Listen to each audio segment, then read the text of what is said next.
Hello everyone. Today we'll discuss Indian Council Act 1892। तो चलिए हम शुरुआत करते हैं। तो पहले हम वह सिचुएशन क्या थी और वह कौन सा बैकग्राउंड क्या कंटेक्स्ट था जिससे एक्ट आया इंडियन काउंसिल एक्ट 1892। तो आपको पता ही होगा कि इंडियन नेशनल कांग्रेस का गठन 1885 में हो गया था और उसके जो मॉडरेट लीडर्स थे जैसे दादा भाई नौरोजी, फिरोज शाह मेहता ने ब्रिटिश एडमिनिस्ट्रेटर के सामने मजबूत डिमांड रखी थी। और वह डिमांड क्या थी उनकी? तो वह डिमांड थी कि लेजिस्लेटिव काउंसिल का साइज को बढ़ाया जाना चाहिए और बड़े लेवल पर इंडियंस को रिप्रेजेंटेशन मिले।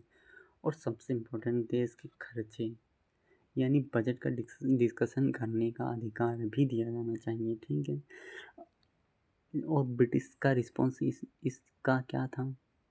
तो ब्रिटिश सर ने रिस्पॉन्स दिया ब्रिटिश गवर्नमेंट के बढ़ते प्रभाव का पार्सली सेटिस्फाई करके दबाना चाहते थे, इसलिए उन्होंने पीनरियल पावर ट्रांसफ़र किए।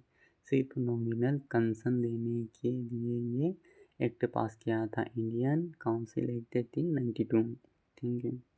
यहाँ हमने देख लिया कि वह कौन सी सिचुएशन थी जिसके कारण इंडियन काउंसिल एक्ट 1892 आता है। अब वह मेजर प्रोविजंस जान लेते हैं इंडियन काउंसिल एक्ट 1892 के, जो एग्ज़ाम के लिए बहुत ही महत्वपूर्ण है।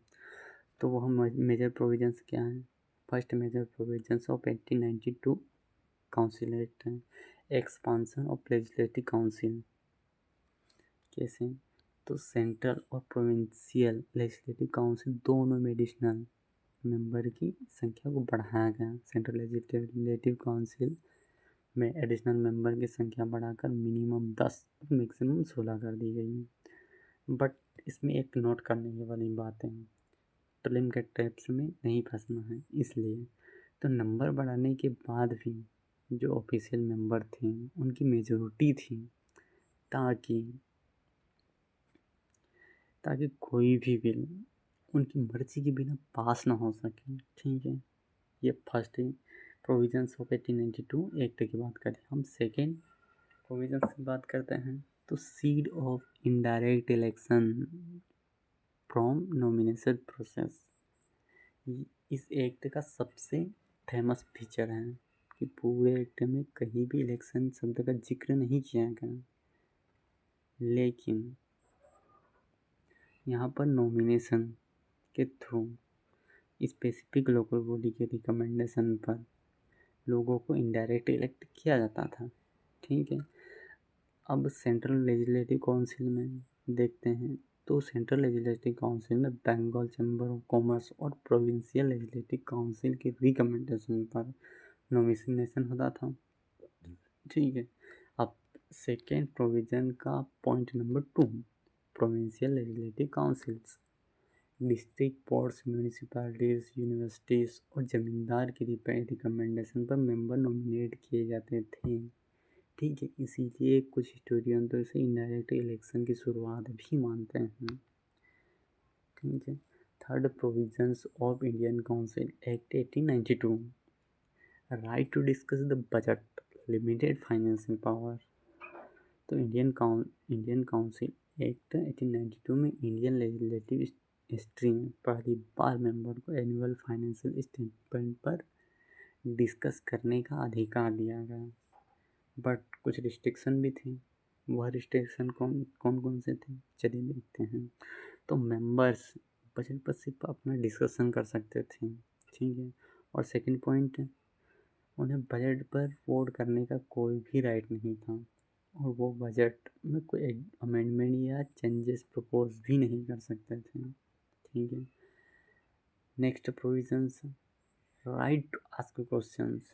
लेजिस्लेटिव काउंसिल के जो मेंबर होते थे पब्लिक इंटरेस्ट के मैटर में क्वेश्चन पूछ सकते थे, बट डबल से क्वेश्चन नहीं पूछ सकते थे। अगर एक बार क्वेश्चन का जवाब दे दिया तो उस पर डबल से क्वेश्चन नहीं पूछा जा सकता था।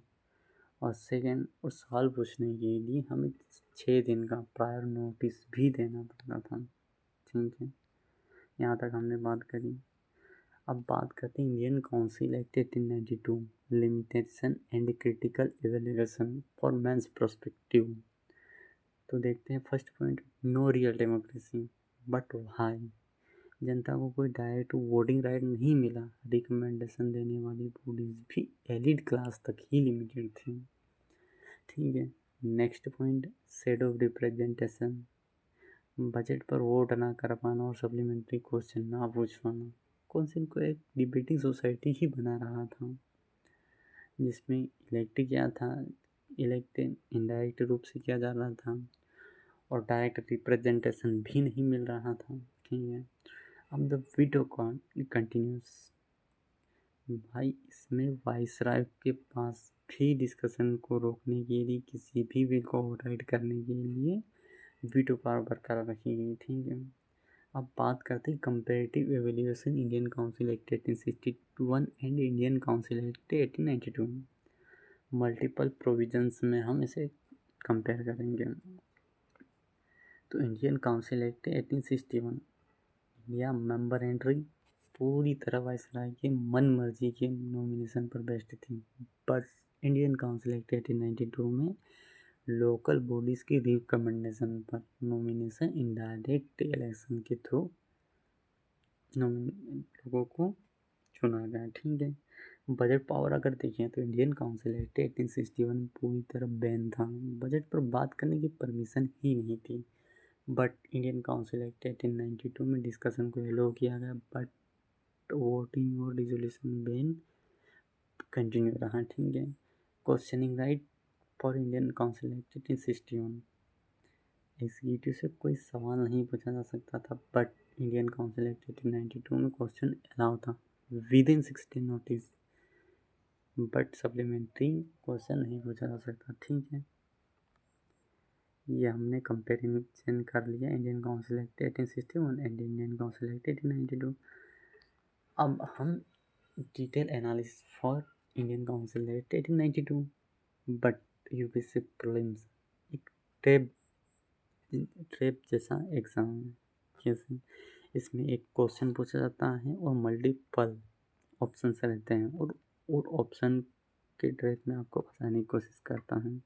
तो उस ट्रैप में ना फंसते हैं हम आज क्वेश्चन के आंसर को सही टिक कर पाए, इसलिए हमें कुछ ट्रैप देखना चाहिए। तो trap 1, the Indian council act 1892 explicitly introduced the word election in the constitutional framework of British India.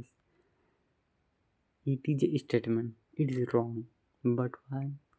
तो ये पूरे एक्ट के टेक्स्ट में इलेक्शन वर्ड कहीं यूज़ नहीं हुआ था। इसमें केवल एक नॉमिनेशन प्रोसेस था जो रिकमेंडेशन पर चल रहा था। भाई गलती से भी है ना, ये वाला स्टैंडर्ड आप गलत नहीं करिएगा। ठीक है, और ट्रैप 2 की बात करते हैं तो under the 1892 act members could ask supplementary question to hold the executive accountable. This statement wrong. भाई सप्लीमेंट्री क्वेश्चन पूछने का अधिकार आगे चलकर 1909 के पार्लियामेंटो रिफॉर्म्स में देखने को मिलता, ना कि 1892 के इंडियन काउंसिल एक्ट में देखने को मिला। ठीक है, अब हमने चीज़ें बात कर, प्रीलिम्स की बात कर ली, मेंस की बात कर ली और बैकग्राउंड पर बात कर लिया। अब हम बात करते हैं कि एग्ज़ाम से विद से 2 से 4 दिन पहले हम कम से कम समय में जल्दी से जल्दी ज़्यादा से ज़्यादा कैसे रिवाइज करें, इसलिए memory trick for UPSC prelims and mains.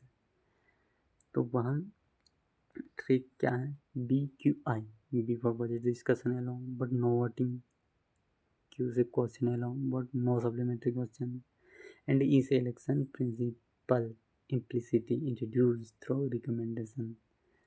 अब हम इंडियन काउंसिल एक्ट 1892 को यूपीएससी 1 लेवल समरी ले लेते हैं, जिससे आपको रिकॉल में सहायता मिल सके।